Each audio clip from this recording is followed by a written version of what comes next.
接下来就是挑战赛，若有不服者，均可上台挑战胜利者。我来，苏爱卿，你伤还没有好。这次就算了，明年再比也不迟啊。苏将军，我好心劝你别逞强，你的腿休养一段时间就能好。若是再受伤，万一这辈子都站不起来，可就麻烦了。这就不劳明威将军费心了。敢问苏将军，你要挑战谁？我要挑战魏将军。皇上，这苏将军腿上有伤，说让他上场，又是和魏将军比试，万一两人中谁有点什么闪失……摄政王此言差矣，此乃苏将军自己的选择，也符合比武大赛的规矩，我等岂可阻止啊？那不就显得不公平了吗？就让苏将军试试，但点到即止，不得伤人。苏将军你放心，看在你受伤的份上，我一定会手下留情的。苏文周在大家的关注下慢慢站了起来，手里杵着一根棍子，一瘸一拐地走上了比武台。三哥，你这腿好太快，会令人生疑。明天你从头到尾腿都必须瘸着，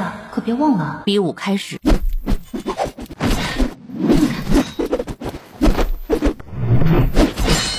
你三师傅这个演技，你也学着点儿。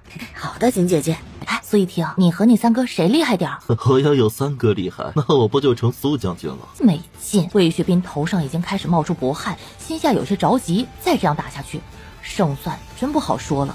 既然这样，那就别怪他了。魏学兵手上轻轻转动红缨枪的枪杆，再次朝苏文周攻去。苏文周应付起来轻松许多，可打着打着，他开始觉得头有些重了起来。苏若锦第一时间看出了三哥的不对劲。小锦，你三哥这是怎么了？是不是腿上犯了？再这样下去要输了呀！啊，锦姐姐，三师傅这是怎么了？三哥接棍。晾衣杆入手的瞬间，苏文周只觉得一股清凉的味道从杆上传来，再啥也反应过来了。魏学斌对自己用了阴招，在他发现真相后也怒了。嘿，苏文昭，你别以为你能赢得了我！他的手又转动了下红缨枪，红缨枪原本光洁银亮的枪头，现在在阳光下泛起了一抹淡绿色。三哥小心，枪头有毒！我竟不知比武大赛居然可以用毒。长乐郡主，比武大赛是为我大楚选拔战场将领，若在战场上遇敌，我们还能规定对方不可用毒吗？那依定国公的说法，以后比武大赛都别比武了，大家拿着毒药上来乱撒一通，谁没被毒死就是头盔，如何？行了，别争了，传朕旨意，此后比武大赛若有用毒者，取消比赛资格。看来是我小看苏将军了，希望苏将军的腿能无大碍，要是落下什么病根，可就不能再上战场了。这就不劳魏将军操心了，魏将军还是先治好自己的伤再说吧，要不我让小妹给魏将军开个方子，让你的伤好得快一些。云娘，暗盟可是承诺我要让苏文周3个月无法行走，可他为何还能参加比武大赛？这位爷啊，请问苏文周的腿可受伤了？秦王接过茶杯不说话，就这样看着云娘。请问苏文周现在可还能继续行走？秦王依然不答。既然他腿已受伤，现在也不能行走，我们何曾违约？如若苏将军未满3个月就能行走，这位爷你再来找我们也不迟啊。可他今天参加了比武大赛，夺了头盔。这位爷啊，你有说过不能让他参加比武大赛吗？苏文周身边有长乐郡主，长乐郡主的医术全京城谁人不知啊？有他在，让苏文周临时能动上1-2个时辰也不是什么难事啊。据我所知，参加完比武大赛后，苏文周的腿伤更重了，现在别说3个月了，指不定4-5个月都不一定能站起来。这位爷啊，我们暗盟收了钱，也做了答应你的事，算不得违约。暗盟真以为我的钱这么好骗吗？秦王，我们暗盟做生意，一手交钱一手办事。你要苏文周腿部受伤，我们做到了。你要他3个月不能走路，至少他目前依然不能行走，我们并没有违反约定，有什么问题啊？若你是不想让他参加比武大赛，当初何不直接约定此事呢？这是在大楚，不是在北利，在大楚。想赖我们暗盟这样的人还没出生，秦王若是不信，大可试试。好好好，不愧是暗盟。多谢秦王夸奖，也请秦王放心，我们暗盟生意结束就会忘了一切。本王既然敢请暗盟做事，自然信得过暗盟。不过本王现在有一委托，就不知暗盟有没有能耐接下。秦王说来听听。本王要萧燕初的人头10万两黄金。秦王，大楚摄政王一死，大楚会如何？想必你比我清楚。以萧燕初的武功，别说刺杀了，普通人想接近他都难。什么暗盟不敢接？本王可是听说，只要价钱到位，暗盟什么任务都可以接。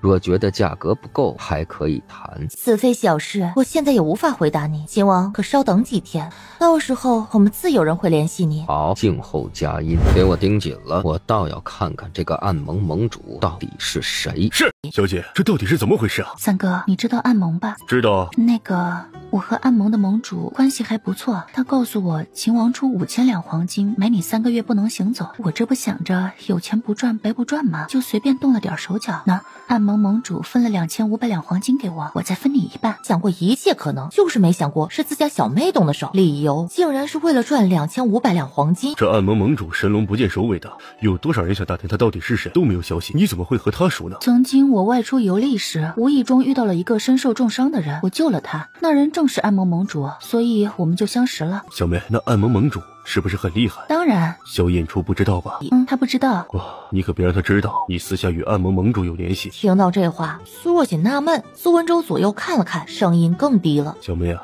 你现在和王爷定了亲，私下与外男相会，被人知道总归是不好。苏若锦无语了，三哥的心还怪细的嘞。你放心啊，三哥一定替你保密。三哥，你这段时间暂时不能起来。行，我知道了。拿着，就当补偿了。这次苏文周没有拒绝，小妹很快就要大婚了，他总得为小妹准备些什么。大小姐，抓到一个小乞丐，一直叫着要找你，说是认识你。燕罗，你去看看。没一会儿，叶罗回来了。小姐，这是达普，他是来求小姐帮他见到姐姐的。你不是给他钱了吗？那些钱也够他在京城有吃有住一段时间了吧？怎么还变成现在这个样子？钱被人抢还是偷了？那些钱他没用，钱袋子一直放在身上，说要还给我。小姐，我看他样子怪可怜的，不太像假的，要不我们帮帮他。燕罗，你把达普安排到庄子上做些粗活，等我大婚之日把他接过来。燕罗眼睛一亮，摄政王大婚，皇上和太后必定会来。以姚兰对摄政王的那点小心思，到时候定会找借口出现，他极有可能会带着阿雅过来。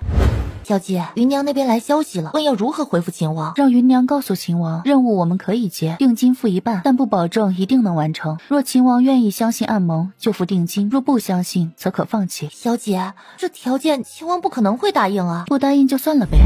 让耶罗想不到的是，芸娘那边反馈回来的消息是秦王居然答应了，直接交了5万两黄金的定金。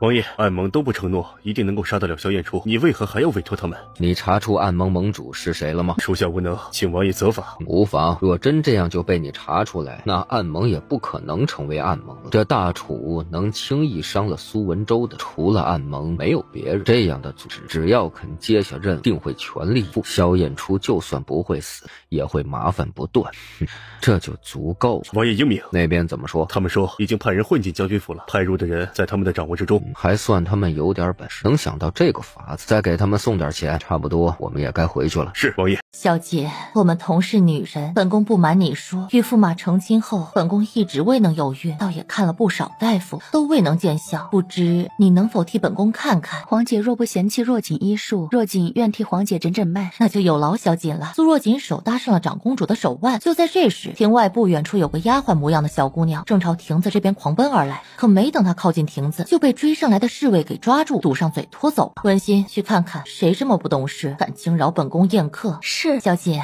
府里下人不懂事，让你见笑了。无妨。一盏茶后，苏若锦收回了手。如何？我曾听王爷说，王爷5岁那年掉入湖中，是皇姐你不顾以结了薄冰的湖面，跳入水中救起了王爷。七弟那些年过得实在是太苦了，可再怎么说，他也是本宫的弟弟，总不能见死不救。苏若锦也感慨萧燕初命大，4岁跌一次湖，5岁跌一次湖，每次都能遇到人被救起来。一个皇子如此频繁的落湖，这背后没人出手，谁都不信。皇姐这是当年入湖水受了寒，寒气当时未能散尽，堆积在包宫，所以导致很难受孕。郡主可有办法医治？我只能先开些调养的方子，皇姐先吃着，能不能行还得看后续的情况了。一旁伺候的燕罗听到苏若锦这样说，眼里闪过一丝惊讶。阿锦这么急来找我，是有什么急事？今天长公主约我去府里给她看诊，想来皇姐是等不及了。皇姐和驸马感情甚好，可惜两人一直无子嗣，也成了皇姐的心病。说阿锦能帮皇姐怀上子嗣，想来皇姐必定欢喜。结果如何？皇姐可还能怀上子嗣？长公主这一生都无法怀有子嗣。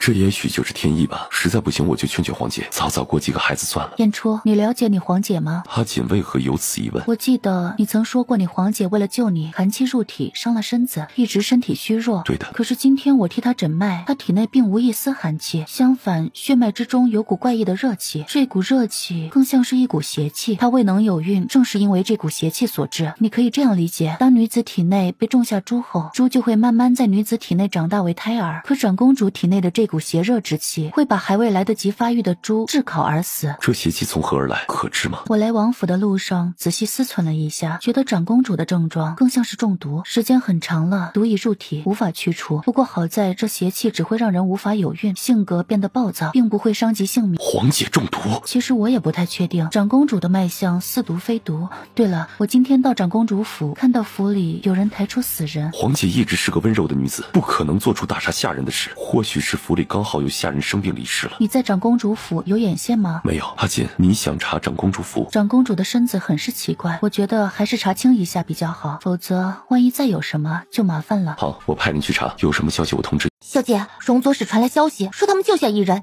正是长公主府里的人，还昏迷着呢。走去看看。你们在哪儿找到他的？乱葬岗属下派出的人听到长公主府的下人说，公主府又把一个未完全断气的丫鬟扔去乱葬岗，这已经是这个月第3个了。天罗，是小姐。天罗走到了丫鬟身边，开始进行施救。小姐，她受了杖刑，今晚要是再醒不过来的话，就……天罗，你看着他，若是醒来，派人来通知我。是，小姐。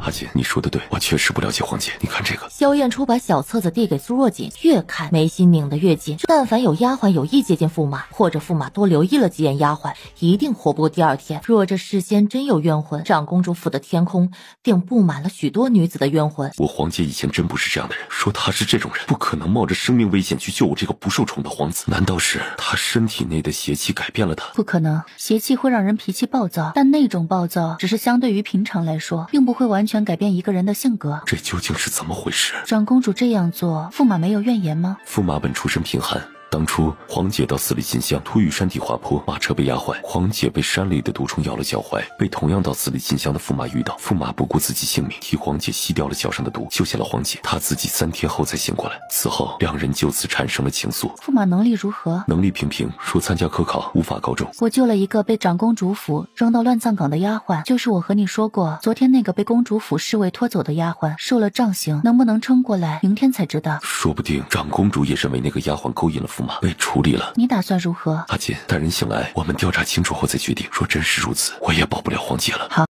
多谢小姐相救。你勾引驸马了？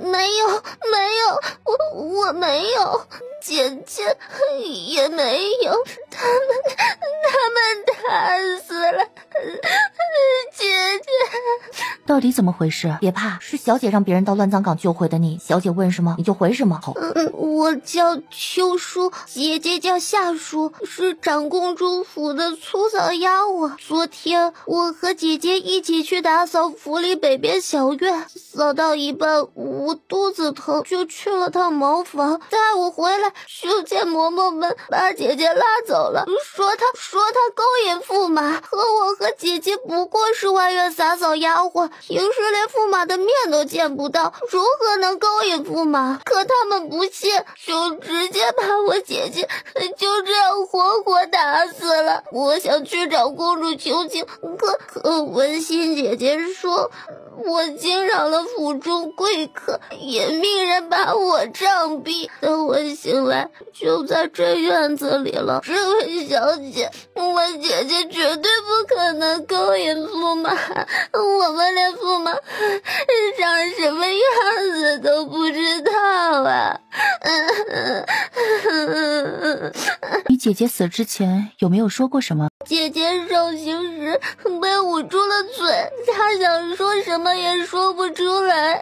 你姐姐多大？今年我12，姐姐大我1岁，13。一个未及笄的小姑娘，怎么可能去勾引驸马？你再回忆一下，你姐姐被抓之前有没有什么异常的地方？没有有啊，我和姐姐一直都是打扫府里偏僻的院落，昨天也和往常一样，只是我去茅房前，姐姐说她好像听到有什么奇怪的声音，这算吗？不过北边院子一直没人居住，荒废了多年，经常有野猫出入，野猫弄出什么声音也不奇怪。公主府里常死人吗？府里差不多每个月都要死上几个丫鬟，长公主说他们勾引驸马。之前春叔姐姐不过捡了朵地上的海棠花插在鬓间，被驸马看到，驸马顺口说了句春叔姐姐人比海棠美，当天晚上春叔姐姐就没了。你就在这住着，不得外出，否则我也保不住你。阎罗，让芸娘安排2个信得过的人过来照顾秋叔，待他身子好后，给他安排一份洒扫的工作，暂时别让他与别人接触。是，小姐。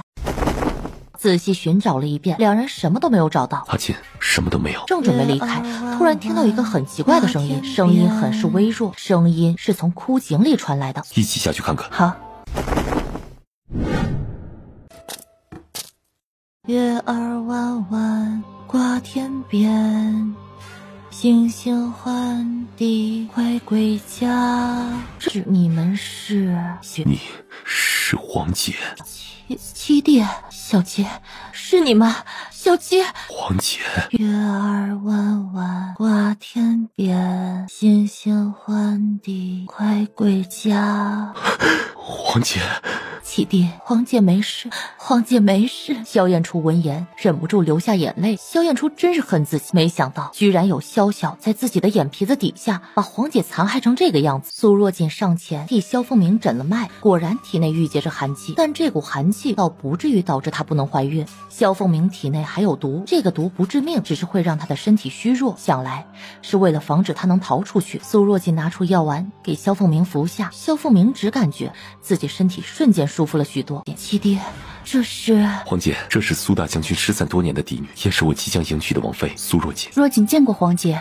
好好好，小七终于也有人照顾了。小锦是个好姑娘。小姐啊，你看我现在这样也没什么见面礼。黄姐没事，我们先出去。对，黄姐，理不理的不重要，我们先出去。黄姐的身子没伤到根本，调养一段时间就能恢复的，你别担心了。可小七不用担心，黄姐，我能活下来再见到你已经是上天眷顾了，脸不过是臭皮囊，没什么好在意的。别担心，我能治好黄姐的脸，不过黄姐得受点罪，得把伤口全部重新划开才能治愈。她手里可是有龙鳞草的，可治世间一切烂面。小锦，你说的是真的？黄姐，你就相信小锦吧，我体内的噬火影之毒是小锦替我借的。小锦，你治，我不怕痛。黄姐，到底发生了什么？萧凤鸣想到曾经的过往，眼里渐渐涌上汹涌的怒意，缓缓讲述了自己所经历的一切。就在新婚之夜，萧凤鸣坐在婚房里，期待着幸福生活的开始。没想到宋子杰与他喝下合卺酒之后，萧凤鸣就失去了知觉。待他醒来，就在枯井底下的暗室里，手脚被绑在床上。萧凤鸣，以后我才是大楚的长公主。说罢，女子不顾萧凤鸣的哀鸣，活生生剥下了他的脸皮。而宋子杰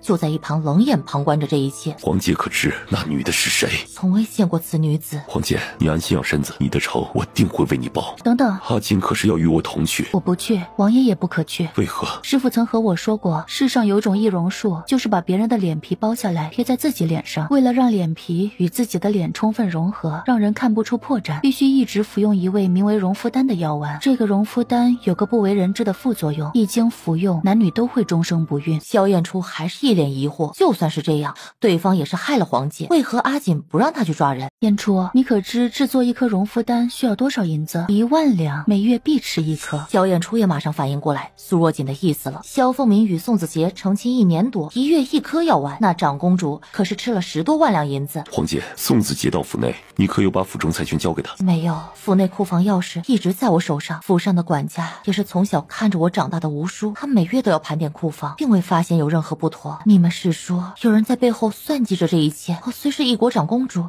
可手里无实权，就算我死了也影响不了什么呀。黄姐，你可以影响萧燕初。萧燕初突然想到当初在艳阳，苏若锦曾提醒她不要再带身上的香囊，那个个香囊正是假的长公主送给自己的，当时她还觉得是苏若锦多想了。难道？萧燕初匆忙回到自己房间，拿出自己当时收藏起来的香囊，接过萧燕初递来的香囊，苏若锦打开仔细辨认了一下，里面有花魂藤的花，这花香和栀子花香很像，但要比栀子花香淡一些。这花的香味闻久了会让人觉得头昏脑胀，若戴上个3-5年，虽不至于变成个疯子，但脑子也绝对不会清醒了。一国摄政王脑子不清楚，做出的决策、制定的政策将会有多混乱，可想而知。救出萧凤鸣时，苏若锦也曾想过，既然都已经取代了他，为何不直接把萧凤鸣杀了，一了百了？现在看来，对方还留着萧凤鸣，应是想在最后关键的时候用他来威胁萧燕初，真是好算计啊！我让人搬着黄姐回到京里。等等，再找2个身形和宋子杰长公主相同的人送来我这儿。好，你们是谁？我可是当朝驸马，还不快放了我！宋子杰，你是谁？还不快放了我！我可是驸马，要是被长公主知道敢绑驸马，你全族都得陪葬。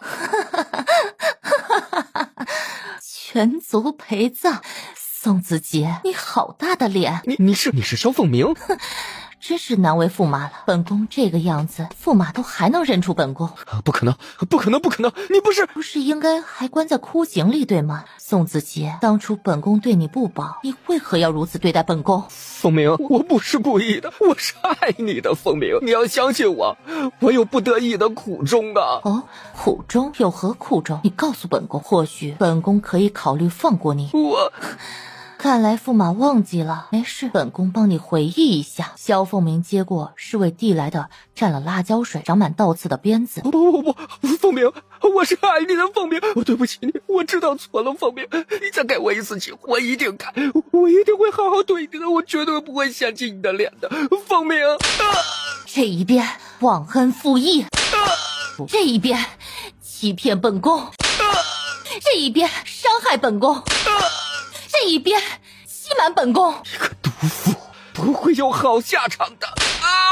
这一边下去，宋子杰直接晕了过去。不行，给本宫继续打。是。你是谁？本宫可是大楚长公主，还不快放了本宫！不然，本宫诛了你的九族！果然不是一家人，不进一家门，连说的话都大差不差。大楚长公主，你也配？你到底是谁？长公主殿下，当初剥本宫脸的时候，你怎么就不怕被诛九族啊？你是萧凤鸣，你不是应该还在枯井里受尽折磨吗？可惜未能如你所愿。长公主，说吧，你到底是何人？为何要如此对本宫？萧凤鸣，居然让你逃了出来，你抓了本宫又如何？你这丑样，你这辈子都见不得人，只能活得像这水沟里的臭老鼠。别以为你是长公主就能如何。宋子杰爱的人是我，不是你。你想知道本宫为什么这样对你？本宫告诉你啊，本宫是子杰的青梅竹马，子杰不愿让本宫受苦，计划了一切，只要取代了你，本宫就是大楚的长公主，他就是当朝驸马，我俩就能一起享受荣华富贵了。萧凤鸣，是你自己傻，轻易爱上别人的男人，怪得了谁呀？你还不快放开本宫，不然本宫让人杀了你！你若老实交代，到底是谁让你们这样做的？本宫可以考虑放过你和宋子杰。是谁？当然是子杰啊！子杰说，只要没了你，本宫就是大楚最尊贵的女人。萧凤鸣被心爱的男人背叛，这滋味不好受吧？你知道你为何生不了孩子吗？因为吃过荣肤丹的人这辈子都不可能有孕。还有，你要失望了，因为本宫的脸用不了多久就能恢复如初。小兰，是公主。不可能，不可能！子杰不可能害我！你要干什么？本宫可是长公主，你敢？长公主面具戴久了就忘了自己的身份了。本宫的脸你也配用？一书书到头，愿我儿无病也无愁；二书书到眉，愿我儿与夫君相爱到白头；三书书到尾，愿我儿孙满堂走。娘，小姐啊，是娘对不起你，让你这些年在外吃了那么多苦，好不容易终于回家了，却又要出嫁离家。娘是真舍不得呀。娘，是我该感谢上苍，给了我这样好的家人。我不过是嫁到王府，王府离将军府不远，我会经常回来看你和爹的。母亲，姐姐只是嫁到王府，你若是想姐姐，我们随时可以去王府看望姐姐。娘，你若真舍不得我，那我就不嫁了，佳佳一直陪着娘。你这孩子说什么胡话，快上妆，一会儿你的小姐妹们要来给你添妆了。夫人，大小姐、二小姐，外面有位姓罗的娘子，说她与大小姐是旧识，要来给大小姐上妆。娘，他是我的师傅。小锦的师傅啊，快有请，见过苏夫人。哎呀，你是小锦的师傅，都是一家人，哪来这么多礼节？哎呀，小锦啊，三师傅替你上妆。谢谢三师傅。罗媚娘，曾经名冠大楚的武妖尚武之人，自然盛装。待罗媚娘画完最后一笔，所有人看着苏若锦的样貌都有些呆住了。别说男子了，在场的女子对上这副面容，心里生不出一丝嫉妒，只想好好珍惜这份美。谢谢三师傅。三师傅没什么好东西，这个就送你了。苏若锦接过小匣子打开一看，瞳孔微缩，这千丝断魂针，兵器谱排名第3的武器。三师傅，小锦收着吧，就当三师傅的一份心意。多谢三师傅。哎呀，好了，别谢来谢去的了，该穿礼服了。我和你3个师傅都会看着你出嫁，喜宴我们就不参加了。大姐姐，我只有这些东西，希望姐姐不要嫌弃。慕瑶，心意在就行，姐姐只要这只珠钗就好，其他的你收起来，留作嫁妆。这怎么行？姐姐可是嫌我给的少，可我真只有这些了。哎呀，小姐你就收下吧，这是慕瑶的一片心意。有你这个姐姐在，慕瑶以后还会愁嫁妆吗？那就谢谢妹妹了。邢月来了。小锦，你怎么会这么好看？要不你别嫁给萧燕初了，嫁给我算了。邢月挥挥手，6个下人抬了3个箱子进来。小姐，我厉害吧？这是我这么久和苏逸婷学着做生意赚来的，全给你了。阿月，谢谢你。嗨，自家姐妹有啥好谢的？你幸福就好。若是萧燕初敢欺负你，你告诉我，我从云阶杀来，大楚灭了他。好。吉时到，新郎迎新娘。就见苏九安背上背着以团扇掩面的女子缓缓向他走来。萧燕初深知这是自己将用一生守护的女子，他终于等到这天了。我今天把妹妹交给你，若你胆敢让她受到一丝委屈，我苏九安对天发誓，定让你此生不得安宁。大哥所托，燕初必定铭记于心，此生必不发解。若为此事，天打雷劈。吉时到，起轿。那天呐，摄政王妃的嫁妆绕了京城整整1圈都还没完，已经数不清有多少台了。爷爷我那时啊年纪还小，和小伙伴们一起追着彩鱼跑，一路跑一路都有苏大将军府和摄政王府的人给糖吃，只要是你想吃啊，根本吃不完。大楚娶亲，新郎官需骑马，带着轿子绕城走1圈，有昭告天下之意。这天，苏若锦的彩鱼从苏大将军府出门，嫁妆就跟着出了门。除了萧燕初的聘礼，全都作为苏若锦的嫁妆，跟随去了王府外。苏大将军夫妇还给苏若锦准备了108台嫁妆，苏家4兄弟准备了100台，苏逸婷一人就准备了100台。赵家以苏若锦娘家的身份给苏若锦准备了100台，云浩和赵静宁准备了100台。待彩鱼都环了京城1圈，到达摄政王府了，还有些嫁妆没有抬出苏大将军府的门。而苏若锦的彩鱼在经过风月楼时，突然一阵悠扬的琴声响起。四师傅来了，边罗让唢呐声停了。是小姐。唢呐声一停，伴随着彩鱼前行的只有这琴声。是琴池大师，琴池大师！天哪，这是琴池大师为长乐郡主弹琴送嫁。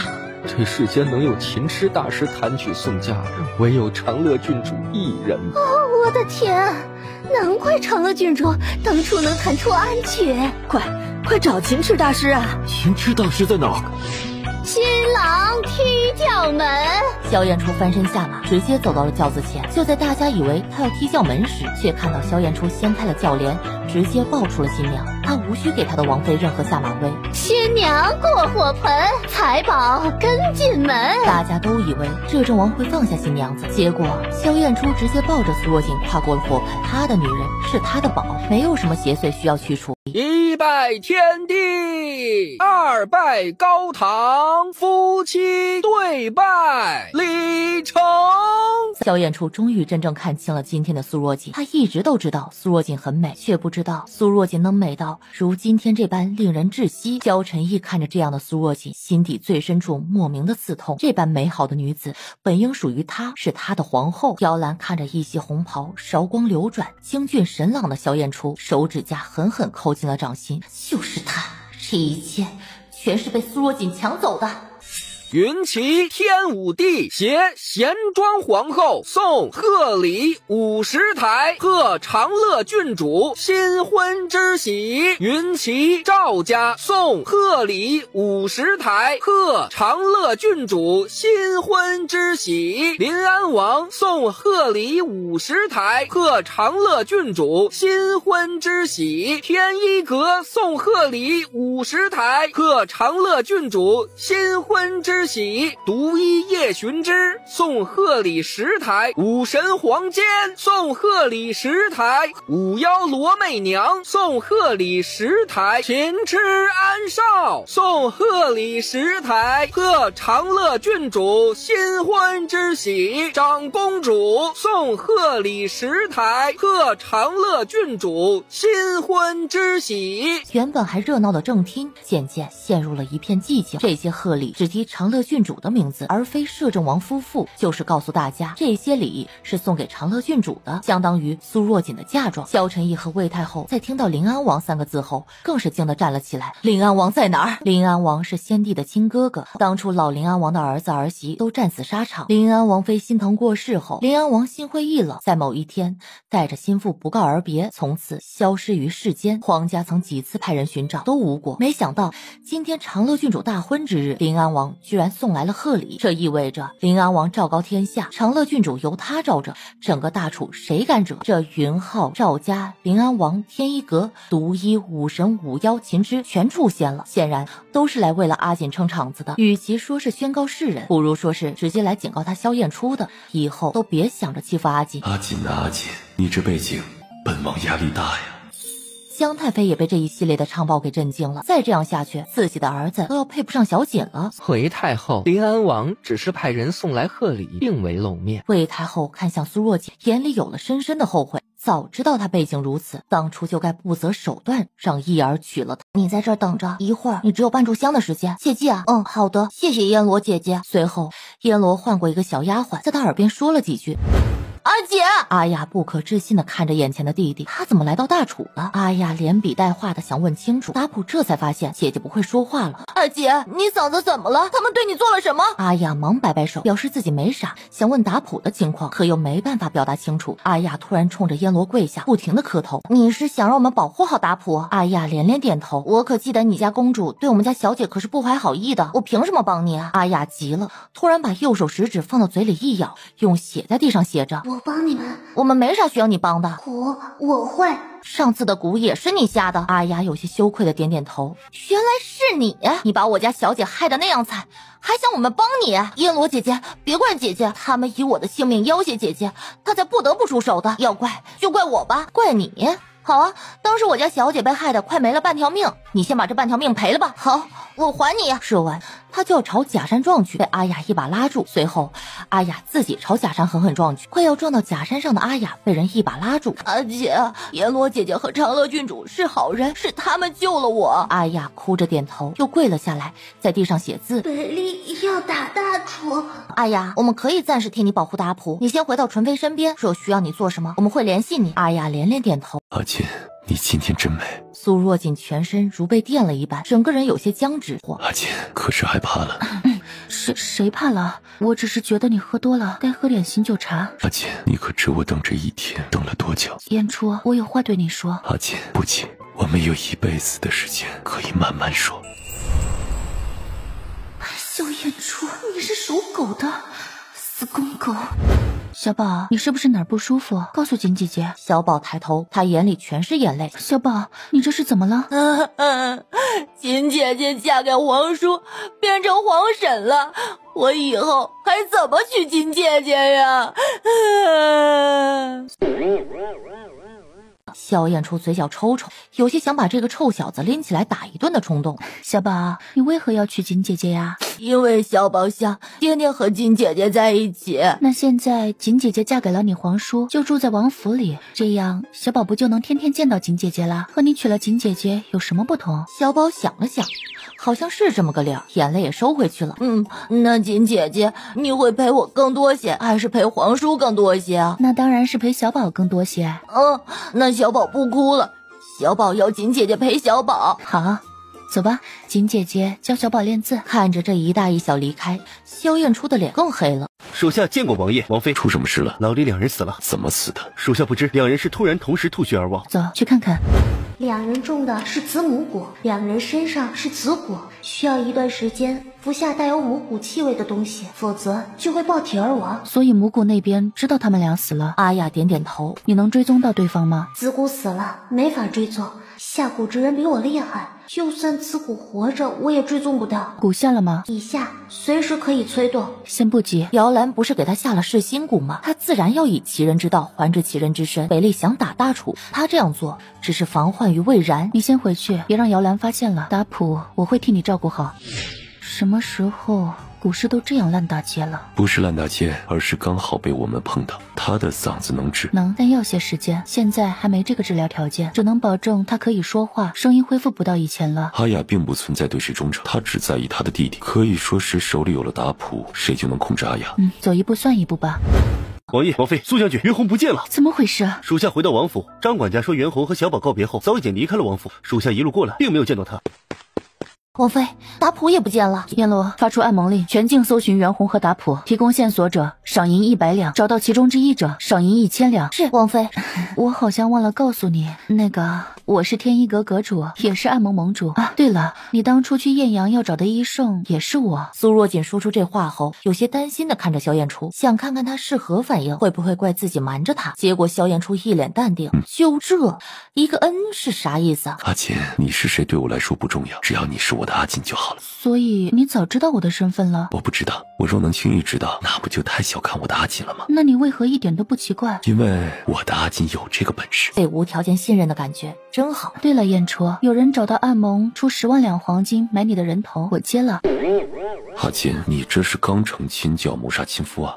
怎么了？袁弘出现在洛星镇。洛星镇，说我没记错，出了镇就是萧月国了。我要去看看。我陪你一起去。不行，你是摄政王，还有许多事要做。阿锦，上次你娶了云姬那么久，对我而言简直就是煎熬。我当时就下定决心，成亲后我再也不要和你分开。现在大楚一切都正常，边界也无大事，我让沈玉替我看着点就行。若真有什么，我会赶回来的。况且我们一起，相信很快就能带回袁弘，耽搁不了什么的。我们明天送走叶儿后就出发。叶儿这么小，你忍心把他送过去？他马上就满7岁了，不小了。况且现在的身体已经恢复了正常，若不送去清月山，我怕他步我当初的后尘。玉不琢不成器，是时候了。萧燕初要把叶儿送到清月山，除了学习之外，也能暂时避开宫中那对母子的锋芒。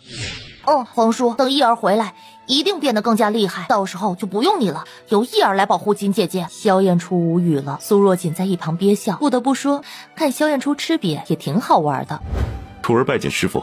起来吧。若锦见过秦掌门。师兄一直向我炫耀，说他收了个好徒弟，今天终得一见，还算不错。小锦呐，按理你得称呼我一声师叔啊。黄坚那家伙是不是从没和你提过我呀？这家伙定是怕我抢了他的宝贝徒弟。若锦见过师叔，拿着，这就当做见面礼了。这是清月山内门弟子的玉佩，有了这块玉佩，你可以随意出入清月山。若锦谢过师叔。师叔，这是若锦自制的丹药，还望师叔不嫌弃。这可是1整瓶寿康丹。师叔，本应孝敬你延寿丸，可最近有几味材料欠缺，若锦一直没炼出来，待之后炼出，若锦并亲自送到清月山。我终于知道师兄那小气鬼为何要藏着你了。那个师叔，其实我武功并不好，当初二师父一直想要教我，我就只学会了逃跑的技能，一到练武的时间我就跑了。这些年常常把二师父气得半死，自是没有验出好。好，居然还有人能气到那老古板，好的很呐。行了，把那小家伙叫出来，该走了。叶儿，快拜见师傅。徒儿拜见师傅。大叔，这些人是要去哪儿啊？四位应该不是龙霄城人吧？大家这都是去送吴将军最后一程。大叔，再来4碗豆花汤。这吴将军是出了什么事啊？上个月吴将军把刑部侍郎杀了，这2家呀本是姻亲，没想到出了这事儿。姻亲成了仇家。哎，这是为何？刑部侍郎家的公子养了外室，乌将军上门为女儿讨要说法，一言不合就把刑部侍郎给杀了。哎，这乌将军可是咱们校阅的大功臣呢，若没有他，咱们早被北利欺负了。现在没了乌将军，要是北利打过来，这可怎么办呢？哎，这时又见一队侍卫押着7、8个6到10岁不等的男童，男童嘴里都被塞上了布条，队伍后面跟着孩子们的双亲，哭哭啼啼的求侍卫放人。哎，大叔，这是什么情况？这些孩子要被带去哪儿？他们是去给皇上当伴读的，真是可怜呐。大叔有些吞吞吐吐，似是不敢说什么。胡青马上明白，从怀里掏出一锭银子，塞在了大叔怀里。因为去给皇上做伴读的孩子，没一个能活得过1个月的。怎么说？据说皇上为了测试他的杀人手法，每天都会杀一个伴读。小姐，你说他们会不会也把袁弘和达普抓去给校阅的小皇帝做伴读啊？不太可能，校阅皇帝才7岁，一般来说不会找年纪太大的孩子做伴读，而且只不过是找伴读，无需千里迢迢去大楚抓人，还只抓2个。乌将军一路好走，乌将军一路好走，一路好走。夫君，你所知的乌将军为人如何？夫君，萧燕初挑挑眉，这可是阿锦第一次这样叫自己，听着还真舒服。夫人，据我所知，乌将军为人正直，刚正不阿，在校阅国深受百姓爱戴。娘，你怎么了，娘？苏若锦眼神一紧，这不是悲伤过度，而是中毒了。娘，你怎么了？娘！天罗立马明白，马上走出人群。乌小姐，我是大夫，可以让我看看吗？大夫，快，求求你救救我母亲！我做牛做马都会报答你的。乌小姐，能否找个安静的房间？乌夫人需要施针救治，要快。娘，大夫，我娘如何了？所幸救得及时，她体内的毒已经逼出来了，但还有少量进入脏器，吃药卧床休息一段时间就没事了。那我娘什么时候能醒来？你娘是存了必死的心，提前服了毒，打算陪乌将军一起走。我能除了她体内的毒，但我救不了她的心。若她依然想要陪乌将军一起走，不愿醒来，神仙难救。剩下的就看你们能不能让她升起活下去的心了。多谢大人救命之恩，若恩人需要我们做什么，我们姐弟在所不辞。苏若锦让2人起身坐到桌上，若他能醒来，这方子吃上7天，毒也可以清得差不多了。大夫，我现在身上只有这些钱，带我回府里再寻些钱送过来。这些钱够了，乌小姐不用再送来，但也请乌小姐记住你的承诺。大夫，你请放心，我们乌家人言出必行，若为誓言，天打雷劈。如何？人救过来了，剩下的就看她自己了。这乌夫人也算是刚烈女子，能为夫君殉情。夫人，我也愿为你殉情。殉你个头啊！反正我是不会为你殉情的。你若是不在了，我就带着摄政王府所有的钱，招上几10个面首，岂不快哉？几10个面首，阿锦，你这是觉得为夫弱了吗？在苏若锦再次被窗外的树影摇晃的陷入昏睡前，他后悔了，没事提什么几10个面首啊？而他被这么一折腾，把自己想和萧燕初说有关乌将军的事儿给忘了。哎呀，太惨了！他那人去年上山打猎，被老虎咬死了；2个儿子不久前被拉到皇宫当伴读，全死了。官家给了10两银子做补偿。这也太惨了，换我可能也活不下去了。2条人命，10两银子。别说了，一会儿小心被听的。妄议皇家之事是要被杀头的。7岁孩子真能这样凶残？或者伴读只是一个借口。母亲，去查查这是谁？是公主。母亲比任何人都了解自家公主，公主这是对这个匆匆一瞥的男子上心了。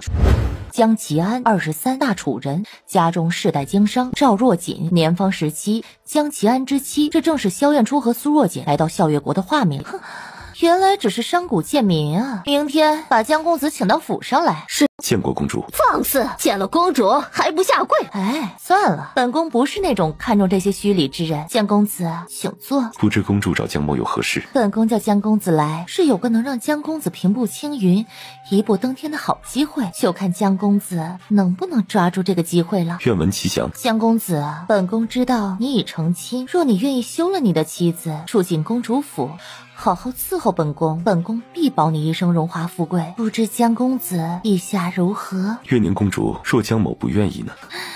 简公子，据本宫了解，你不过是大楚的一名商贾，经常为了生计在外奔波，其中艰辛，想必江公子比谁都清楚。若你愿归顺于本宫，坐享荣华富贵，何乐而不为呢？多谢公主台。不过江某与发妻已结下生生世世不离不弃之盟誓，断不会放弃发妻。而且江某更喜欢凭自己的双手得到想要的一切，而非依靠别人赏赐。江某告辞。萧彦初转身就要离开，被公主府的侍卫架剑拦住了。萧彦初淡淡扫向两名侍卫，侍卫只觉得有股强大的威压压向了自己，后脊有点发凉。好，江公子果真是有骨气之人，江公子自可离开，本宫相信总有一天你会答应的。两名侍卫当下收剑退到了一旁，萧彦初头也不回，径直离开了。公主就这样让他走了？太容易得到的，本宫还不稀罕呢，等着吧。总有一天他会回来哭着求本宫收下他。丞相府岂可以一拳压人？老夫医馆里还有等着急救的病患，岂能抛下他们去丞相府？魏百年，你别给脸不要脸！丞相府请你去看病，你还敢拖大？你这医馆还想不想开了？老夫说过要去可以，等我把医馆里的急症病患处理好了就去。怎么，你丞相府的人命是命，我医馆里病患的命就不是命了？就是魏大夫又没说不去，只不过让你们等上一等，这都不行。我娘还没醒来，还在等着魏大夫救命呢，你们凭什么来抢人？对，我爹胸口还插着树枝，魏大夫走了，谁能救他？丞相府怎么不去请宫里的太医啊？魏老头，我们丞相府请你去看病，那是看得起你。你到丞相府看次病赚的钱，不比给这些贱民看病赚得多。你我记下你们了啊！敢和丞相府作对，我看你们是嫌命长了，还不快退下！说完，邱管家招招手，在一个家丁耳边说了几句。家丁点了点头，快速离开了人群。我可是好意提醒你们，识相的现在就退下，本爷记我不救，不然一会儿就别怪我了。我们不退，丞相府又如何？难道能大过王法吗？魏大夫不愿去，你们不能强迫人。对，我们要保护魏大夫。好，不退是吧？不退你们就待着，一会儿我会让你们知道什么叫后悔。让开！官府办案，都给我让开！哎呦，邱管家，是你报的案呐！龙霄城还有哪个不长眼的敢惹你啊？张捕快，这些刁民阻止大夫去我丞相府救人。对，把这些刁民全给我抓了，带回衙里审问。竟敢阻止大夫救人，是何居心？是。衙役直接冲上去拿人，围在魏百年身边的人被衙役直接上棍子打翻在地，扣住。秋萍，你们丞相府眼里还有王法吗？王法？魏百年，我家丞相就是王法，你今天去也得去，不去也得去。若你乖乖跟我走，我就让他们放人，否则魏大夫，求你救救我娘，我不怕被抓，你不救我娘她活不了了呀！魏大夫，求求你们，让魏大夫先替我爹看看吧，他快死了，求求你们，只要是能救活我爹，我愿意被关到大牢里啊！魏大夫，走是不走啊？我跟你走，你把人都放了。张捕快啊，辛苦你走一趟了，人就放了吧。哎呀，不辛苦，维护龙霄城安宁本就是我们的职责，那我就不耽搁邱管家了，我们走。魏大夫，请。大夫，求求你们救救我爹，求求你们！小伙子，不是我们不救，而是我们确实无能为力呀。你爹这伤，魏大夫在还可能有些希望，现在，大夫，那我娘呢？我娘还有希望吗？你娘是突发心疾，整个医馆只有魏大夫擅长突发心疾，我们确实不会呀。若你们信得过我，我可以试试。公子，你是说你能救这两人？我自幼跟着师傅学医，若你们信得过我，我可以试试；若信不过，就罢了。这位大夫，求求你，求你救救我父亲，求求你了！静止走到大叔身边，号起了脉，给我拿几罐烈酒来，越烈越好。再给我安排一个干净的房间。一旁的李大夫愣了下，还愣着干嘛？快呀，再晚人就不行了。好，这边就有。店里有熬制好的晕麻散吗？有，去倒一碗过来。好，我这就去啊。李大夫脚步飞快的出去，端了碗晕麻散过来，喂他喝下。好。虽说大叔被灌了晕麻散，但他还是拿出银针，飞快的在大叔身上下针。大夫，我爹如何了？树枝拔出来了，也上了药，还得再观察一下。我先开个方子让病人喝下，今天晚上和明天会有点发热，后天若是发热退了，就是救过来了。大夫，求你救救我娘！苏若锦也没空去计较之前大叔的犹豫，走到大娘身边号起了脉。之前魏大夫治疗过？是的，可是魏大夫还没治疗完，就被……幸好魏大夫治疗了一下，否则你娘现在已经不在人世了。苏若锦从怀里掏出一颗药，喂到大娘嘴里，抱到刚才的诊室里。好，人就回来了，别再刺激他了。谢谢大夫。可没想到他刚要走，就被医馆的患者拉住，求他帮忙诊治。随后大叔大娘都醒了过来，死里逃生，身子逐渐康复。当天被苏若锦诊治的人也很快恢复了。龙霄城开始有了传闻，说是医圣的徒弟来到龙霄城。见过公主。大胆，见到公主还不下跪？请问公主，我夫君在哪儿？母亲怒意上涌，使了个眼色，要让两个嬷嬷强迫苏若锦下跪，被月宁抬手制止了。公主这是何意？江夫人，你陪着江公子走南闯北，想来很是辛苦。本宫给你个机会，让你过上一辈子再也不用四处奔波辛苦、衣食无忧的日子。月宁从苏若锦脸上看不出任何情绪。江夫人，若你愿意离开江公子，眼前这些都会是你的，这些东西足够你一辈子过上富足的生活，何必再辛苦呢？公主，我夫君在哪儿？10名长相各异但都俊朗无比的男子走了出来，同样排成2排。江夫人，若你同意，这10名公子可随身伺候在江夫人身边，岂不快活？若江夫人还觉得不满意，有什么条件也可以提出来。我竟不知道笑月国的公主听不懂人话。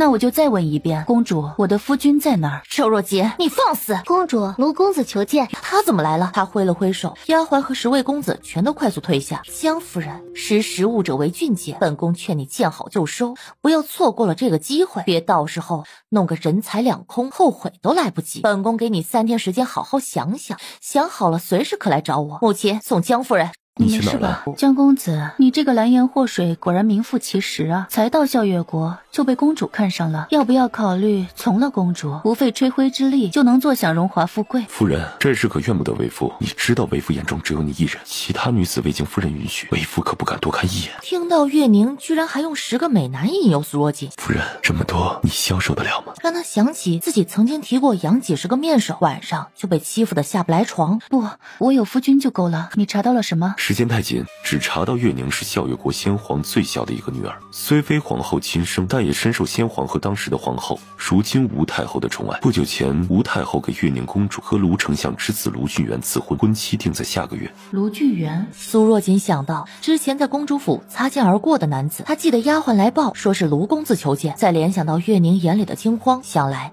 那人就是卢俊元了。这个卢丞相现在可是笑月国炙手可热之人，育有3子，卢俊元是老大，也是3子中最有才华之人，从小被人称为神童。2子卢俊泽任刑部侍郎，3子卢俊杰为3品虎牙将军，现在驻守在校月与北利的边境交界处。卢俊元竟然是最有才华之人，卢丞相舍得让他上公主？若非如此，卢丞相估计也走不到现在这个位置。卢俊元没意见？没有，相反，卢俊元对月宁公主很好，外人看来他是心甘情愿上公主的。你说卢俊元知不知道月宁公主想强名夫？月宁公主就凭一眼就想让我成为她的面首，说明她肯定不是第一次这样干，可我却没有打听到月宁公主养面首之事，所以大概率卢俊元是不知此事的。这个卢丞相在民间风评并不好，简而言之就是个没什么本事，只知道欺压百姓的贪官。我看那月宁不是善罢甘休之人，你打算怎么办啊？祸水打蛇打7寸，他要瞒什么，我们就把他要瞒的爆出来。把这个避毒丹放在他身上，能够压制毒性。好。邱管家接过避毒丹，放入孩子嘴里。大公子，再找不到替小公子解毒之人，老奴担心，就算有魏大夫的方子和避毒丹，也拖不了太久啊。我会尽快找到能替他解毒之人。九叔，你照看好他。哎，好的，大公子。卢俊元离开这间暗室，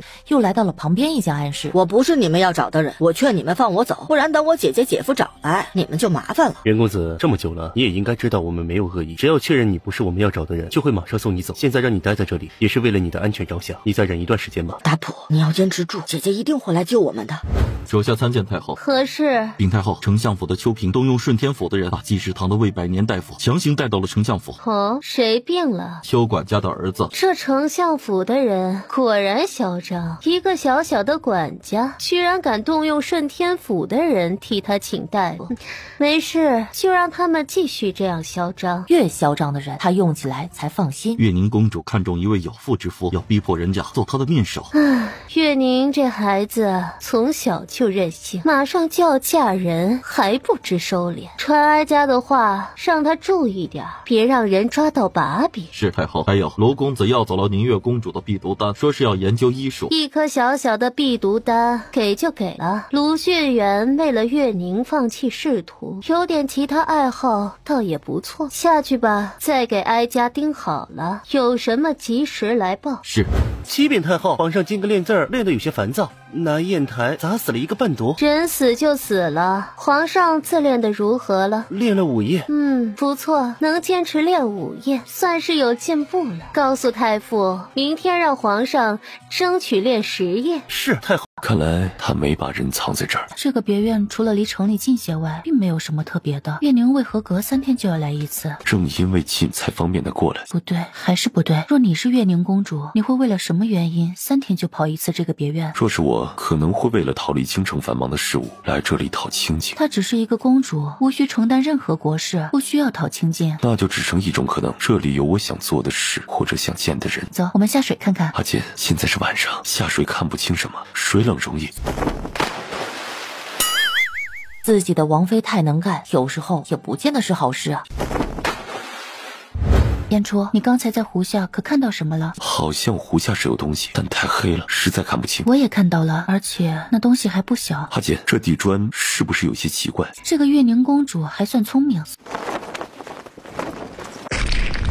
这月宁公主好大的手笔，只见眼前像是一个小型的别院，里面有很多房间。若不是亲眼见到，谁会相信这个湖下居然别有洞天？苏若锦比了个手势，就和萧燕初两人分头偷偷查看这些房间。有没有什么地方不舒服？头疼不疼？有没有驱寒气的药？先吃一个，可别得了风寒。萧燕初以为他有什么事，走进了浴桶。你也下水了，一起泡泡，去寒气。对上萧燕初的眼睛，呼吸有些停滞。那个燕初，我不是故意的，你快去换换衣服。阿健，一起换。随后发生的事，让苏若锦在心里发誓，以后再也不和萧燕初开这种玩笑了。卢俊元走过去，拿下纸条拆开看了看，嘴角浮上一抹笑意。这校院男子都这样大度吗？未婚妻养面首也能无动于衷？纸条是胡青送去的，不可能出问题。里面有月宁公主饲养面首的地方及胡心亮机关的破除方法。不仅如此，暗卫还回来禀报，今天卢俊元还约了月宁公主到相士阁挑首饰。你发现了什么？没有，只是我觉得总有些不对劲。他是男人，自然懂男人。哪怕卢俊元再因月宁公主的地位而隐忍，但只要是人，多少都会带着情绪，不可能在得知自己未婚妻养面首还能装作没事发生一样，处处透着诡异。王妃，妙手堂有人自称是医圣的徒弟。阿锦，你什么时候收的徒弟？为夫为何不知道？苏若锦白了他一眼，又看向燕罗，是何来历？是个40多岁的男子，叫康太和，暂时没查到其他背景，说是游历来到龙霄城的。自从这个康神医来了之后，妙手堂所售之药的价格涨到了其他医馆的10倍，依然供不应求。那这是我从妙手堂买来的药。王妃，你看，让燕罗真正生气的原因是，眼前这些药根本就是出自自家小姐之手。走去看看。求求你们，我真的只要这500文钱了，求你们买副药给我吧！哎，这，我们康神也体谅大家，一副药只卖2两银子，买不起就别拦在这里，快走，别影响其他病人。求求你了，我真的需要这药救命啊！哎呀，让开，别用你的脏手碰我！我竟不知，原来这就是医圣亲传弟子的做派。之前一副药才1两银子，今天就涨到2两了。哎，谁说不是呢？可康神医这药确实见效快呀，我娘吃了这药，头痛马上就缓解了，不得不买呀。康神医肯出来替大伙看病，已经是龙霄城百姓的福气，难不成还要贴钱给大家买药啊？你若是同情他，你可以自己掏钱给他买药啊。这位老弟，请留步。敢问你是哪里不舒服？老夫也是魏大夫，可否让我替你看看？这位大叔，这可是济世堂的魏大夫，你快让他给你看看。对，那魏大夫医术也很不错的。魏大夫，不是我患病，而是内子最近频发心急，若是再没药，我怕他撑不过去了。你带他去我们医馆里拿药，方子如下：炙甘草1钱，生姜1钱，生地黄1钱。那个魏大夫，我只有500文，没有那么多钱买药的。老弟，这药不贵，配下来也不过60文一副。谢谢魏大夫，谢谢魏大夫。燕罗，魏大夫这个药方你觉得如何？这个药方虽不如小姐的方子药效来得猛，但胜在价格便宜。你记住，世间的药并不是越贵越好，有些药虽然便宜，但药效也不差，一切得根据病人的具体情况来判定，适合的才是最好的。燕罗记下了。阿健，我们进去看看。好。哎呦，几位是来看诊还是来拿药啊？我们是来找康神医看诊的。哎呦，各位，实在抱歉啊，你们看啊，这店里这么多人呢，都是在等着康神医看诊，确实忙不过来。不过你们啊，可以先去那边登记一下，会有人给你们安排一个看诊的时间，到时候再过来看诊如何？这位小哥，我们不是龙啸城人，听闻康神医的名号，远道而来，实在等不了太久，能否通融一下？实在抱歉啊，确实没办法。别说你们了，当初国师府的人来请康神医，那也得排队。没想到这个康神医还挺有原则的。有时候演戏只是为了赚更多的钱。敢问这位夫人家中可有弟兄啊？夫人，我没有其他意思，只是夫人与老夫认识的一位故友，长得十分相似。老夫寻这位故友许久，所以才冒昧上前相问。我家中确有5位兄长。那夫人的兄长最近可到过龙霄城？可有人从医？如今何在？未曾，我们乃大楚国人，家兄都在大楚，从未到过龙霄城，而且5位兄长无人从医。哦，这样啊。抱歉，是老夫失礼了，还望夫人见谅。魏大夫，不知你要找何人？可有画像？我与夫君经常走南闯北，说不定见过。烦请夫人看看，可否见过此人？苏若锦一看，和自己女扮男装的模样有7、8分像。抱歉，魏大夫，我们未见过此人。不过我们还会在龙霄城逗留一段时间，若见到，定会让人给你传讯息。那就有劳夫人了。魏大夫呀，康神医有请。魏百年忙和苏若锦他们匆匆告别，跟着刘掌柜离开了。阿锦，你打算如何？先看看。魏百年突然从一个房间怒气冲冲出来，医圣有眼无珠，竟收了你这么个东西，你简直败坏医圣的名声。一脸怒气的径直离开了妙寿堂。我们也走吧。阿锦，你想好了？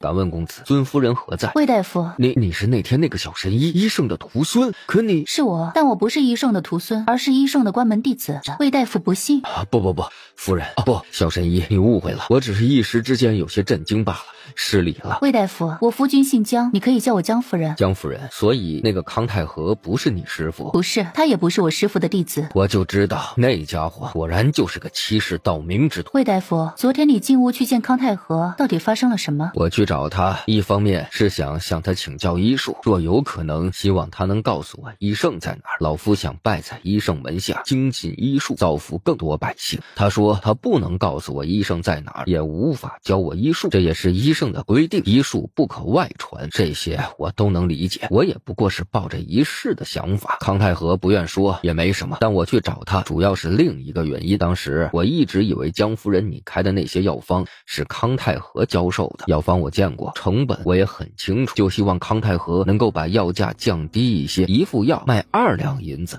实在太贵了。魏大夫，没想到你一把年纪竟还如此天真。确实药材是不贵，可没有我谁能开出这药方？一副药只要有奇效，贵也是正常的。你身为大夫，应该也知道一方值1000金的道理。康神医，我们行医之人讲求一个济世救人，这药太贵，普通老百姓很难负担得起。治风寒肚痛之药还好，1两副也就好了，可像心急之药是得长期服用的，普通老百姓谁又能长期吃得起这2两银子一副的药啊？魏大夫，大夫治病救人没错，可大夫也要生活的。我凭自己的医术赚钱，何错之有啊？我们医馆是明码标价，买得起就买，买不起的人自己没本事赚钱买药，难道要怪我吗？康神医，话虽这么说，可我们做大夫的面对病患，多少该有恻隐之心吧？魏大夫，恻隐之心当不了饭吃，你有恻隐之心，何不自己开出更好的药方，免费送给穷鬼们服用啊？又或者你出钱买我妙手堂的药，发给这些穷鬼呀？若你没什么事，就请回吧，外面还有这么多病人等着我看诊。哎呀，我真羡慕魏大夫能如此清闲呐。江夫人，既然你才是医圣真正的传人，你现在就和我一起去妙手堂揭穿康太和的真面目，让他不能再骗人。魏大夫，等等。江夫人，人证物证都有了，还要等什么？魏大夫，不急在这一时，你先坐，我今天找你来是有别的事。魏大夫，可曾听过天一阁？天一阁，行医之人谁能没听过？只可惜天一阁远在大楚，具体在什么地方，现在都没人知道，不然我也想去看看。那魏大夫可曾想过在校月也建个天一阁？在校月建天一阁？江夫人，虽然我没去过天一阁，可也知道要建个如天一阁这样的地方，需要的人力、物力、财力不是一个小数目啊！老夫何来这样的能力？而且据我所所知，天一阁阁主也是个医术卓绝之人，才能撑得起天一阁这样一个医药圣地。且不说我没有这样的财力，就我的医术有几斤几两，我自己很清楚。在龙霄城给大家看看病还行，其他的实在无能为力。那要是让你在校月建个天一阁分支呢？江夫人此话何意？苏若锦没回答他，而是从怀里拿出一件东西。你是天一阁的人？没错，我是天一阁的人。我们想在校月建个天一阁分支，隶属于大楚天一阁，就如同在大楚所做的一样，研究药方，发扬医术，帮助更多的百姓。但校月离大楚距离有些远，我们需要在龙霄城找个懂医术、医德好、认同天一阁、愿意加入天一阁，帮助我们在校月建起天一阁的人，同时管理校月的天一阁。不知魏大夫你可愿意？江夫人，我能加入天一阁，还要管理校月的天一阁。没错，若魏大夫有什么顾忌，也可以拒绝。我们天一阁从不勉强人的。不，我愿意，我愿意。哎呦，康神医不好了，医馆的病患都跑了啊！刘掌柜，怎么回事？康神医啊，有人说我们的药在济世堂出售，最贵的一副也近100文，病患就全跑去济世堂了。你说什么？这魏百年居然敢用我们的方子？走，我们去太医院告他。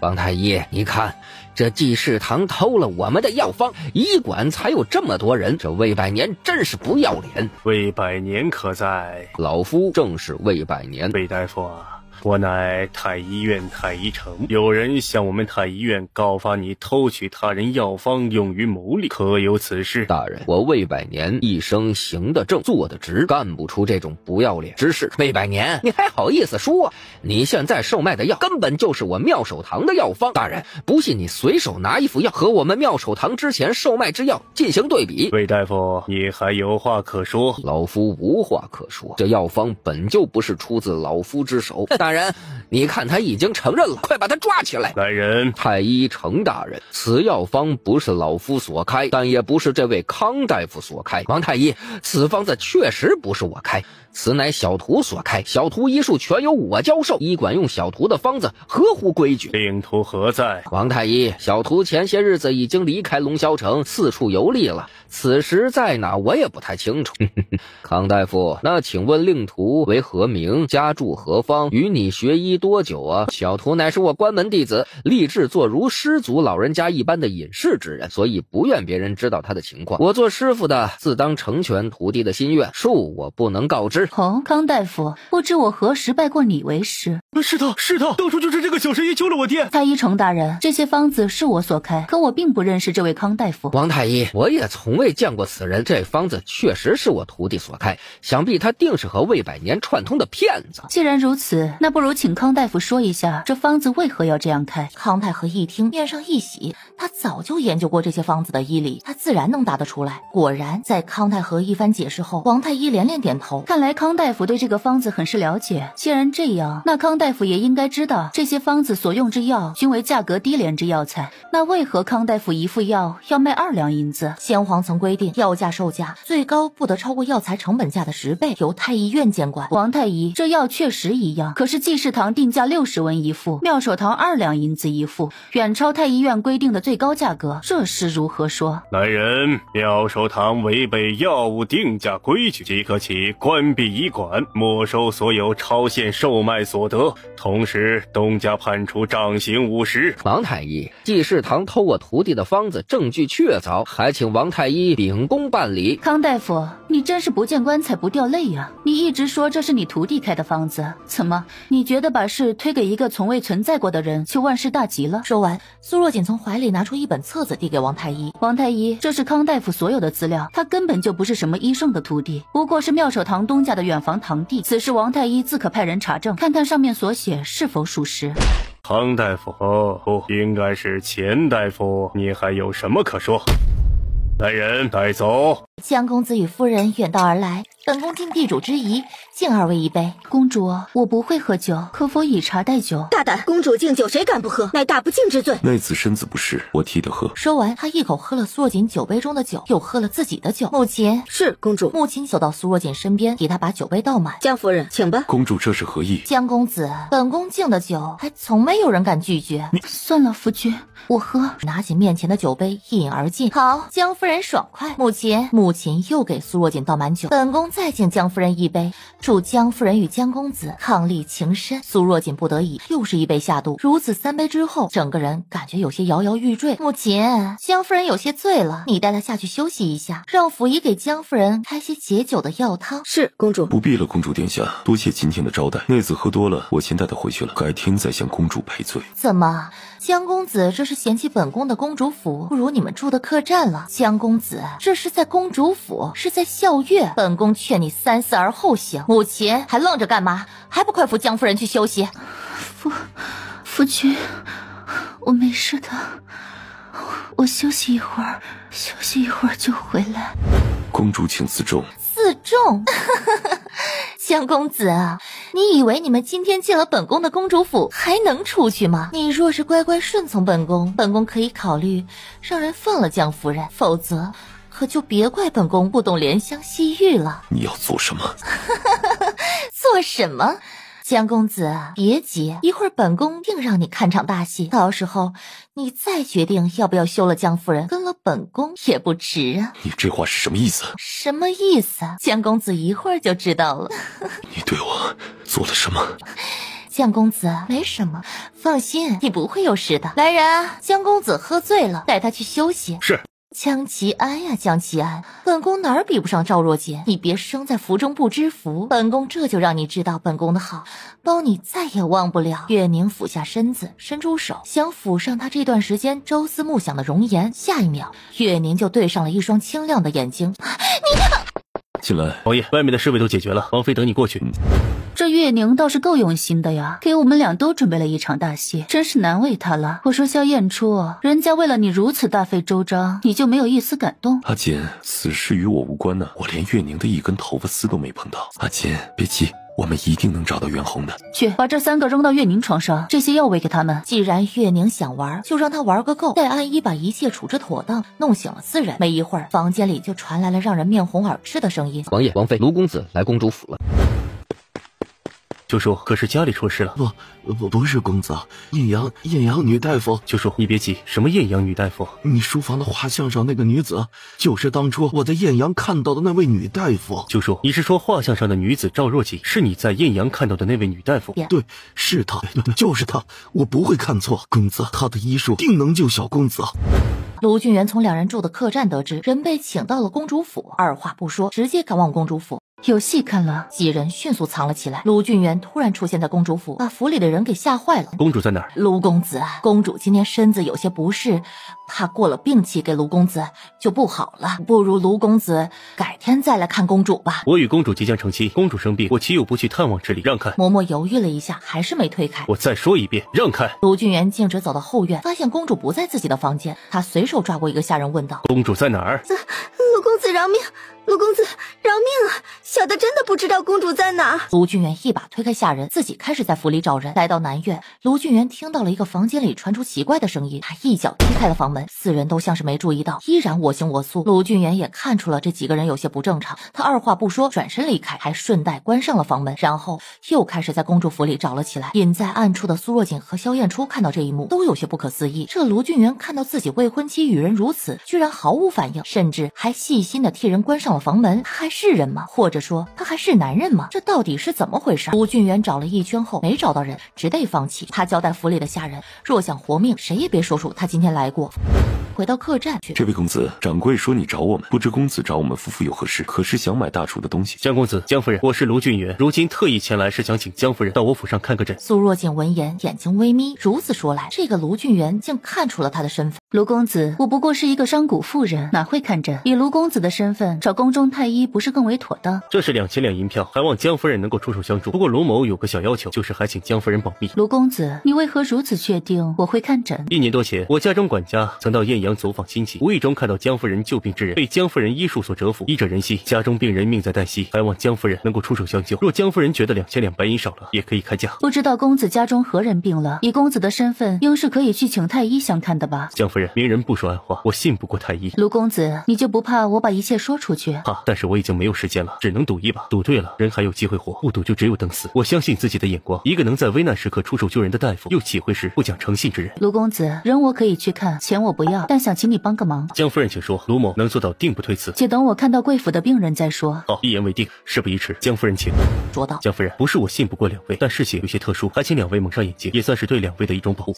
悬丝诊脉，苏若锦搭上丝线诊了一会儿，就放下了。他中了曼洛散，孩子还在婴儿时期就下的毒，中了此毒的孩子，就算当时熬过了毒发，也定活不过15岁。他这是毒性再次发作了。可他如今不过12岁，按时间算也未到毒发期啊。此毒有个特点，可以转移，只要能在中毒后10天内转到他人身上，就可解毒，只不过会缩短3年毒发期。你的意思是，他身上的毒是从别人身上转过来的？是。若不能解，他还能活多久？最多5天。江夫人，此毒可能解，是否还需要转到别人身上？若是可以转到别人身上呢？那就请江夫人把此毒转到我的身上。公子，还是让老奴来吧。转不了，这毒互转有个前提，两人之间必须有血脉关系，或者其他什么特殊联系。江夫人，卢某求你救救他，你要什么尽管提，哪怕是要卢某的性命，卢某也在所不辞。卢公子，我可以试试，不保证结果，但我要救他就得施针，你能信得过我？公子，就说我们已经没有时间了。老爷那边，卢俊元沉默了，自己可以赌，大不了就是一死，可要是输了，搭上的是卢家全族的性命，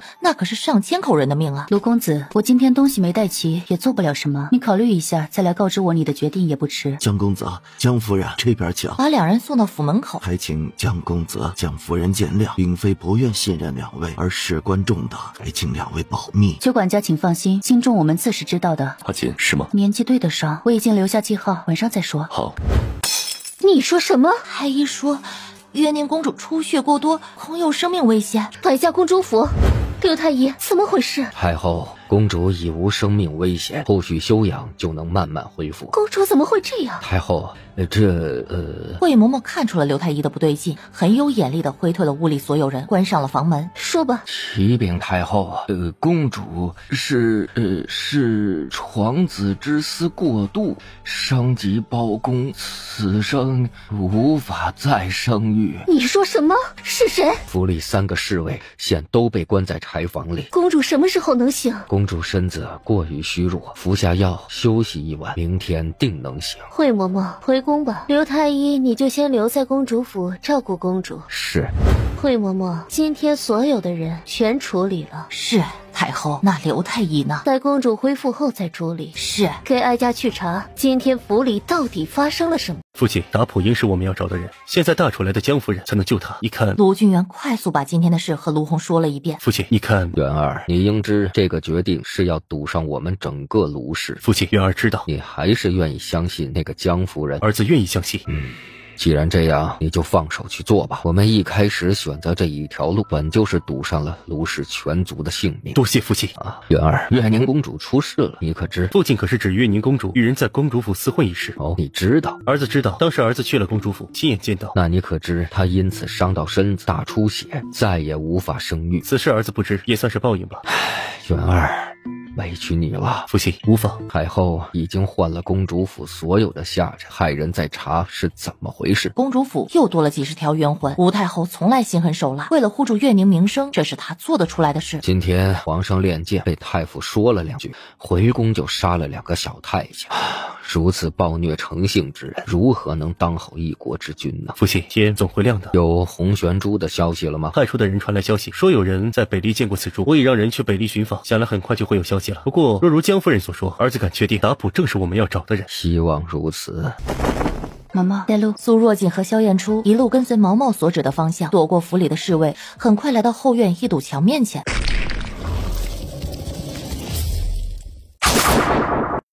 袁弘，君姐姐，君姐姐。袁弘，还有我呢。姐夫。苏若锦又好气又好笑，她哪会看不出萧燕初的小心思，真是小气。袁弘，到底是怎么回事啊？我那天突然，江公子、江夫人，你们可是辜负了卢某的信任啊！你们到底是何人派来的？若是老实交代，我可以考虑留你们一个全尸。卢俊元，你把我弟弟绑来校阅，这笔账我也得好好和你算算。你弟弟？你是大楚摄政王妃？既然江夫人是摄政王妃，那我竟不知道大楚摄政王和王妃大驾光临，真是有失远迎啊！卢俊元，你为何要绑走袁弘和达普？江夫人，哦不，摄政王妃，我自有我的理由，恕在下无法告知。不过我并未伤害袁弘，就算你们不来，想来过不了多久，我就会将他送回大楚。我如何信你？不信你可以问袁弘，这段时间我可曾亏待过他半分？君姐姐，他确实没有伤害我和达普。达普昏迷后，他找了好多大夫来给达普看病呢。摄政王、摄政王妃，不如进屋谈谈。摄政王、王妃，正如我之前所说，恕我不能告诉你们我带袁弘和达普来校阅的原因，这也是为你们好，但我敢保证绝无恶意，更不会伤害他们一丝一毫。想必两位隐瞒身份前来校阅也是为了寻回他们。现在达普命悬一线，恳请王妃先救达普，其他的事情我们之后再说可好？若王妃觉得不解气，待救回达普，要杀要剐，卢某任由王妃处置。你们都出去。王妃，达普怎么样了？毒解了，他身体还虚弱，过2天才会醒来，得休养一段时间。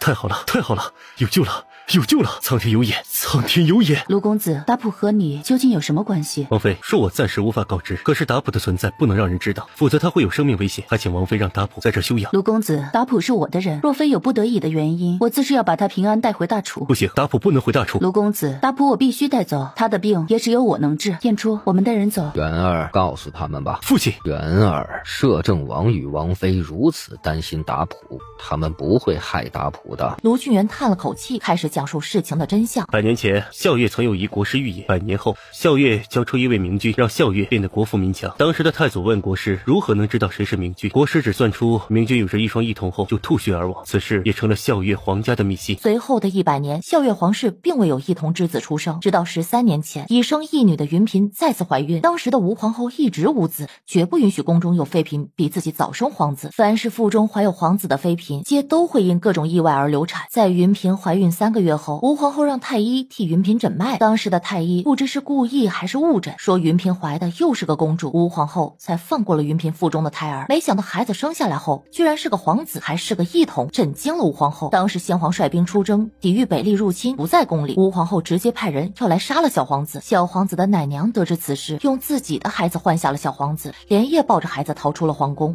那年我四处游历，来到了校阅边境的一个偏远的村子，在村里的一位大娘家里借宿。也就是在那天晚上，村里来了一伙山匪，进村就开始杀烧抢掠。我只来得及冲到旁屋救出大娘，大娘已经被箭射中了胸口。我再无力顾及村里其他人，只能是带着受伤的大娘逃出村子。出村时看到了统领的面容，哪里是什么强盗，根本就是禁军统领段耀。我和大娘逃到山上，大娘中箭，命不久矣。在得知我的身份之后，把一切都告诉了我，她就是抱着皇子逃出宫的奶娘。奶娘为何要把一切告诉你？万一你也是吴皇后的人，小皇子哪还有活下来的机会？因为那时我的父亲还是全校阅人人称赞的清官。所以你回来后，卢大人决定投靠皇后，由清官变成贪官，以此迷惑皇后，暗中寻找小皇子，待找到人后，再伺机把小皇子扶上皇位。摄政王所说不错，我只有成为一个贪官，把贪来的银子孝敬给皇后国师，才会让吴皇后对我放松警惕，我也才能步步高升，掌控更多的权力。所以上公主也是如此。是的，我上了公主，才能让吴太后对卢家更为放心。那次邱管家到济世堂请人，也是在演戏？只能说是半真半假。请魏大夫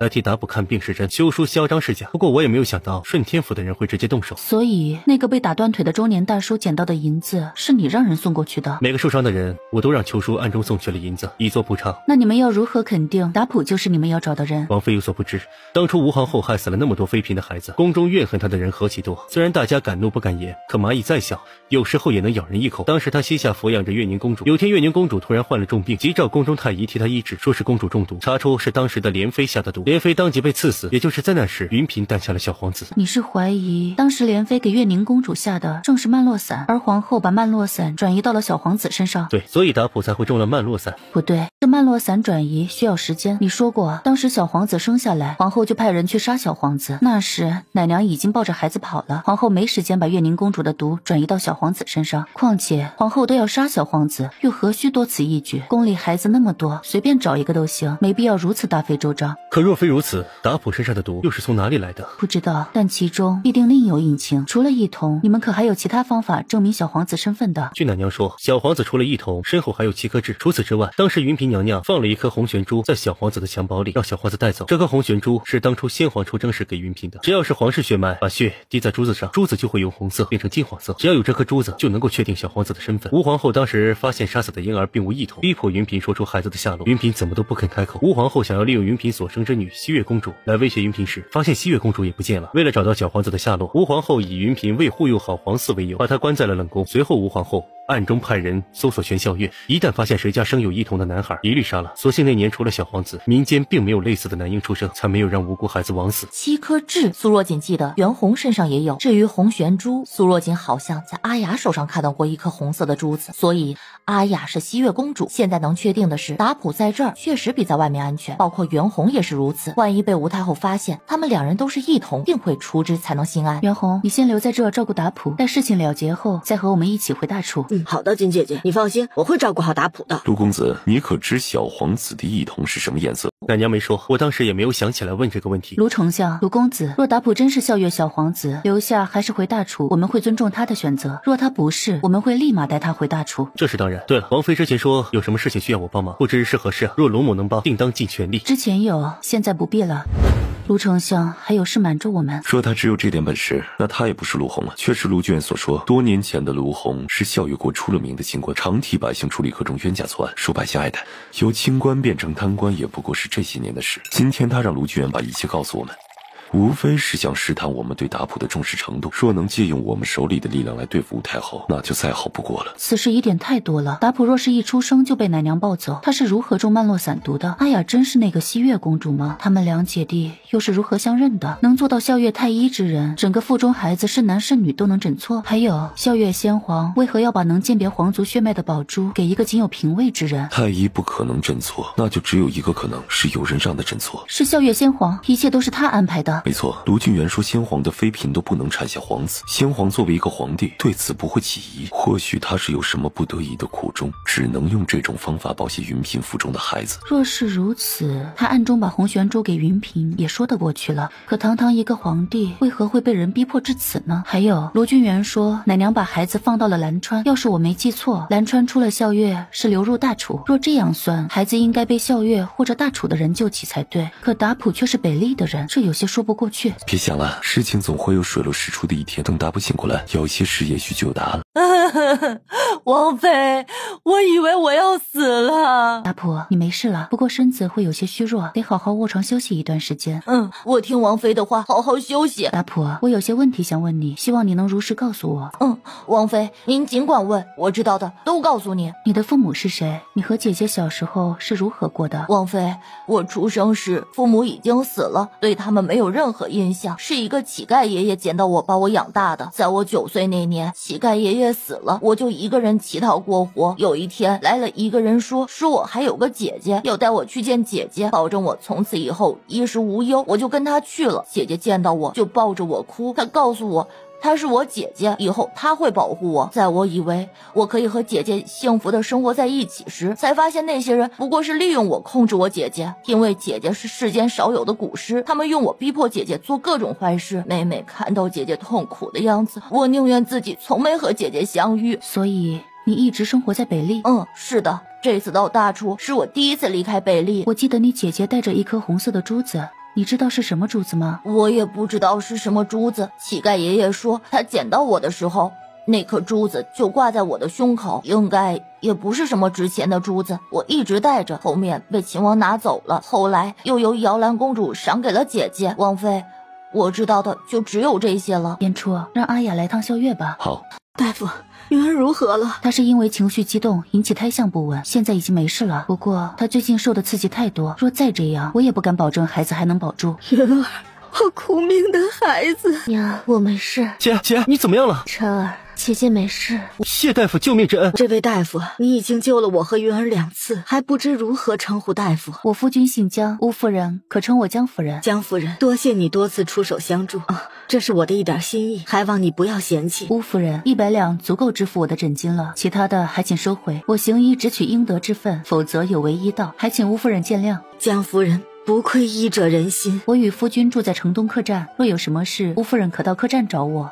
安胎药继续吃我之前开的方子即可，如此我就先告辞了。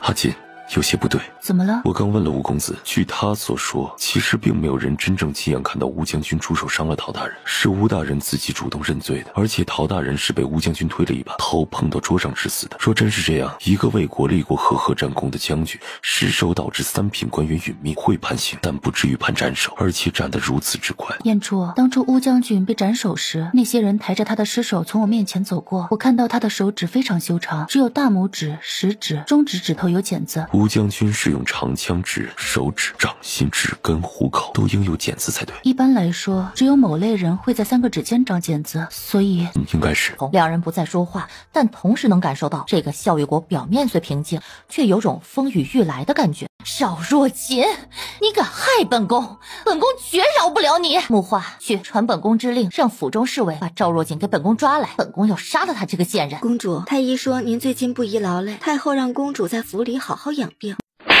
你到底是谁的奴婢？敢拿太后来压本宫，你就不怕本宫杖毙了你？公主，这事若是闹大了，被卢公子知道，深究起来恐有损公主声誉，万一影响到大婚就不好了。木化，伺候本宫进宫，本宫要去见太后。太后，太后，你要为月宁做主啊！太后。吴太后看了眼惠嬷嬷，惠嬷嬷忙上前扶起月宁坐下。你不在家好好休息，进宫来干嘛？身子不要了。太后，这一切都是赵若锦害的宁儿，宁儿请太后替月宁做主，杀了那个赵若锦。杀了赵若锦，然后把人家的夫君给你当灭手。太后，月宁，你现在要做的就是好好养好身子，等待大婚，其他的不要急。太后，您就任人这样欺负宁儿吗？宁儿可是笑月的公主，赵若锦这样做根本就是在打笑月的脸，打太后您的脸呀！哦，那你要哀家怎么做？派人抓了赵若锦，理由呢？你有证据证明是他做的吗？月宁，哀家虽是一国太后，做事也不可随心所欲，无缘无故抓人。太后，不如您让尹卫去把赵若锦给杀了。胡闹！尹卫是用来替你处理私人恩怨的吗？太后，尹卫不行，那宁儿让国师大人帮帮我总可以吧？吴太后不说话了。太后，我出了这口恶气，宁儿也不能好好养病，安心大婚啊！您就让我去找国师说说吗？有国师出手，定能神不知鬼不觉，这样也不怕有人查到什么。如果国师不愿出手，宁儿绝不再纠缠，彻底放弃此事。那你去找国师吧，若他不同意，你就乖乖回到公主府养伤，不得再生事。宁儿谨遵太后懿旨。国师大人，宁儿是您看着长大的，您舍得宁儿受这么大的委屈吗？仅此一次，下不为例。说吧，你想要如何？谢谢国师大人，我就知道国师大人最疼宁儿了。我想要蛊虫撕咬赵若锦的包公，让他疼够7天7夜，最后蛊虫破宫而出，让他爆体而亡。此蛊只对女子有用，你把这东西掺在热食中，让赵若锦吃下，剩下的你就不用管了。记住，一定要是热食。卢公子，你对高宏远了解多少？国师，不知王妃为何问起此人？他邀请我到太医院任太医丞。不可能啊，这笑月的太医院，女子最多是做医女，从没听说过女子可以任太医丞的。王妃，你不会就是最近龙霄城传得沸沸扬扬的医圣徒弟叶昭吧？高宏远是吴太后家中远房表哥，虽说他是靠着太后的关系成为笑月国师的，但这人确实有些本事在身。前年龙霄城干旱，国师到观星台祈雨，他刚做完法，天空就大雨倾盆，百姓跪地称国师是仙人。去年年底，国师曾说笑月北方会有雪灾，结果雪灾爆发，死了数以万计的百姓。还有传言国师会蛊术，不过至今也没有人见过他用过蛊术，所以这一点并不确定。国师既然能看出雪灾，朝廷为何不事先安排好一切？何以还会死这么多百姓？既然没人见过国师使用蛊术，又怎会有这样的传言？